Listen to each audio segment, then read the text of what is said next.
সব কিছু ভালো চললে বিশ্বাস রাখা সহজ, কিন্তু প্রকৃত বিশ্বাসের পরীক্ষা হয় বিপদের আগুনে।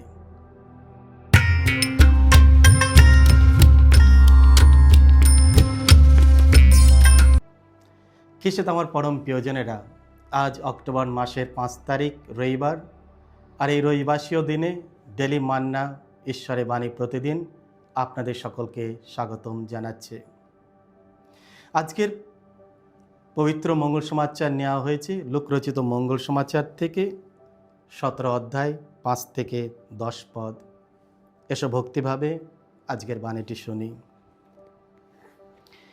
প্রেরিতদূতেরা প্রভুকে বললেন, ঈশ্বরের প্রতি আমাদের বিশ্বাস আরও দৃঢ় করে তুলুন।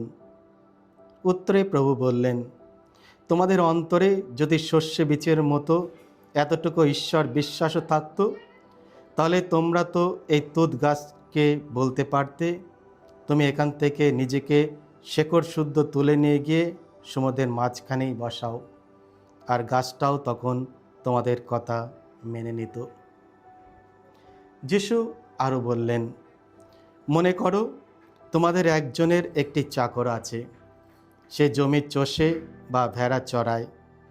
চাকরটি মাঠ থেকে ফিরে এলে মনিব কি তাকে এই কথা বলে, এসো এক্ষুনি খেতে বসো?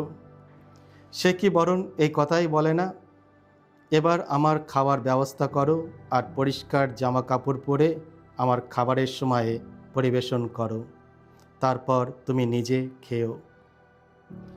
এখন চাকরটি যে মনিবের কথা মতোই কাজ করেছে, মনিব কি সেই জন্য তার প্রতি কৃতজ্ঞ হবে? এই কথা তোমাদের বেলাতেও খাটে। তোমাদের যা করতে বলা হয়েছে তা করার পর তোমরা এই কথাই বলো, আমরা তো নগণ্য চাকরেরই মতো, আমাদের যা কর্তব্য আমরা তো শুধু সেইটুকুই করেছি। এই হলো প্রভু যিশুর মঙ্গল সমাচার। প্রভু যিশু তোমার মহিমা প্রচারিত হোক। বিশ্বাস থাকা এক বিষয়, আর বিশ্বাসে বৃদ্ধি পাওয়া আরেক বিষয়। খ্রিস্টে আমার পরম প্রিয়জনেরা, আজকের মঙ্গল সমাচারে প্রারম্ভে প্রেরিত শিষ্যরা যিশুকে একটি আবেদন জানালো, প্রভু, ঈশ্বরের প্রতি আমাদের বিশ্বাস আরও দৃঢ় করে তুলুন। তাদের এই আবেদনের উত্তরে যিশু বললেন, শস্যের দানার মতো ছোট বিশ্বাসও মহৎ কাজ সম্পন্ন করতে পারে। বিশ্বাস দৃঢ় করা রাতারাতি সম্ভব নয়, এটি এক জীবনব্যাপী যাত্রা। অনেক সময় আমাদের জীবনে এমন মুহূর্ত আসে যখন মনে হয় আমাদের বিশ্বাস খুবই দুর্বল, যা দিয়ে জীবনের কঠিন পরিস্থিতি সামলানো সম্ভব নয়। এমন সময় যিশু শিষ্যদের মতো আমাদেরও ঈশ্বরের কাছে ফিরে যেতে হবে এবং এইভাবে বলতে হবে, প্রভু, ঈশ্বরের প্রতি আমাদের বিশ্বাস আরও দৃঢ় করে তুলুন। এই আবেদন আমাদের নিজেদের অন্তরের আকাঙ্ক্ষার সঙ্গে মিলে যায়, একটি গভীর, জীবন্ত ও দৃঢ় বিশ্বাসের আকাঙ্ক্ষায়। যিশুর উত্তর আমাদের চ্যালেঞ্জ করে যেন আমরা বুঝতে পারি সত্যিকারের অল্প বিশ্বাসও অসীম শক্তি বহন করে। আজকের দ্বিতীয় পাঠ তিমোতির কাছে সাধু পলের দ্বিতীয় পত্র 1 অধ্যায় 6। সাধু পল বললেন, এই কারণেই আমি তোমাকে স্মরণ করিয়ে দিচ্ছি, ঈশ্বরের যে দান তোমার মধ্যে আছে, আমার হাত রাখার মাধ্যমে তা তুমি পেয়েছো, সেটিকে যেন তুমি আবার আগুনের শিখায় প্রজ্বলিত করো। সাধু পল তিমোতিকে উৎসাহ দিচ্ছেন যেন সেই ঈশ্বরের প্রদত্ত আত্মিক দানকে অবহেলা না করে, বরং আগুনের মতো প্রজ্বলিত করে রাখে। যেমন একটি ছোট স্ফুলিঙ্গকে বাতাস দিয়ে জ্বালালে তা জ্বলন্ত আগুনে পরিণত হয়, তেমনি তিমোতিও তার আত্মিক দান ও আহ্বানকে নতুন করে জাগিয়ে তুলতে হবে, বিশেষ করে তার যাজকীয় ও সুসমাচার প্রচারের দায়িত্বে।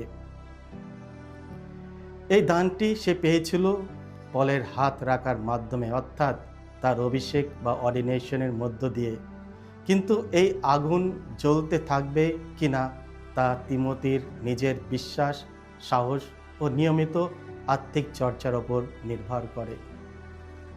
পল মূলত বলেছেন, ঈশ্বর তোমার মধ্যে যে আগুন জ্বালিয়েছেন সেটিকে যেন তুমি নিভিয়ে না দাও, তাকে জ্বালিয়ে রেখো, আরও উজ্জ্বল করো। আমাদের প্রত্যেকের মধ্যে ঈশ্বর কিছু না কিছু দান ও আহ্বান দিয়েছেন, কিন্তু যদি আমরা সেই দানগুলিকে ব্যবহার না করি তা ধীরে ধীরে নিভে যেতে পারে। তাই দরকার প্রার্থনা, আত্মনিবেদন, সাহস ও ধারাবাহিক বিশ্বাসের মাধ্যমে আমাদের আত্মিক আগুনকে জ্বালিয়ে রাখা। যেমন একটি চুল্লিতে বারবার কাঠ যোগ না করলে আগুন নিভে যায়, তেমনি আত্মিক জীবনেও নিয়মিত প্রার্থনা ও কর্মের মাধ্যমে সেই আগুনকে পুষ্ট করা দরকার। এইসব কিছু করতে গেলে দরকার বিশ্বাস। আর কিভাবে আমাদের এই অল্প বিশ্বাস আরও দৃঢ় করে তুলতে পারব? বিশ্বাস গড়ে তোলার বা দৃঢ় করার তিনটি সহজ উপায়। প্রথম, বাইবেল পাঠের মাধ্যমে। সাধু পল বলেছেন, বিশ্বাস জন্মায় বাণী প্রচারের ফলে, আর বাণী প্রচার সার্থক হয় খ্রিস্টের আপন বাণীরই গুণে। রোমিও 10:17। আমরা যত বেশি বাইবেল পড়ব ও ধ্যান করব, ততই আমাদের বিশ্বাস লালিত ও শক্তিশালী হবে।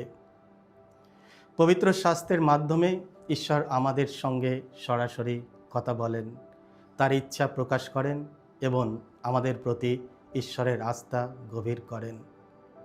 বাইবেলে বর্ণিত ঈশ্বরের বিশ্বস্তার ঘটনাগুলি আমাদের জীবনেও ঈশ্বরের আস্থা রাখতে সাহায্য করে। দ্বিতীয় উপায়, প্রার্থনার মাধ্যমে। বিশ্বাস কেবল বিমূর্ত ধারণা নয়, এটি জীবন্ত ঈশ্বরের সঙ্গে এক গভীর সম্পর্ক। প্রার্থনার মধ্যে আমরা আমাদের ভয়, দুশ্চিন্তা, প্রয়োজন ও আবেদন ঈশ্বরের কাছে ব্যক্ত করি। প্রার্থনা করার সময় আমরা স্বীকার করি যে নিজের শক্তিতে কিছুই সম্ভব নয়, আমরা সম্পূর্ণভাবে ঈশ্বরের ওপর নির্ভরশীল। এই নির্ভরতার মুহূর্তগুলোতেই আমাদের বিশ্বাস দৃঢ় হয় ও বৃদ্ধি পায়। তৃতীয় উপায়, পরীক্ষার মাধ্যমে। বিশ্বাস পরীক্ষার মাধ্যমে বৃদ্ধি পায়। জীবনে নানা পরীক্ষা ও চ্যালেঞ্জ সহজ নয়, কিন্তু এগুলোই আমাদের বিশ্বাসকে শক্তিশালী হওয়ার সুযোগ দেয়। বিশ্বাসের পিতা আব্রাহামের জীবন এই বিষয়ে সবচেয়ে বড় উদাহরণ। সব কিছু ভালো চললে বিশ্বাস রাখা সহজ, কিন্তু প্রকৃত বিশ্বাসে পরীক্ষা হয় বিপদের আগুনে। ঈশ্বর এইসব পরীক্ষার মাধ্যমে আমাদের চরিত্রকে শুদ্ধ করেন, আমাদের দুর্বলতাগুলো প্রকাশ করেন এবং তার উপর নির্ভরতা গভীর করেন। আর যখন আমরা এই পরীক্ষায় ধৈর্য ধারণ করি, আমাদের বিশ্বাস হয় আরও শক্তিশালী ও স্থির। তাই আমরাও প্রতিদিন শিষ্যদের মতো প্রার্থনা করি, প্রভু আমাদের বিশ্বাস আরও দৃঢ় করে তুলুন। সকলকে জয় যিশু। ঈশ্বর আপনাদের সকলকে আশীর্বাদ করুন।